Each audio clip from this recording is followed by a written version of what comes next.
Quando eu era jovem, meu avô sentava e contava histórias em frente à fogueira.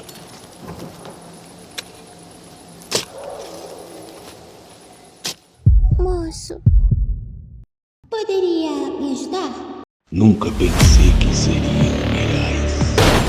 Não sei que coisa é essa, mas eu só sei que vai levar chumbo. Mas isso é história de governo. Está Sofrendo muito. Seguinte, filho. Meu cafofo, minhas regras. Mas ainda não é o bastante.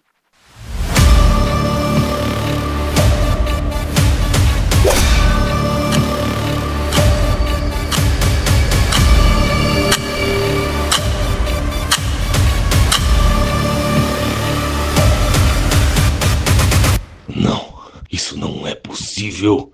Isaac!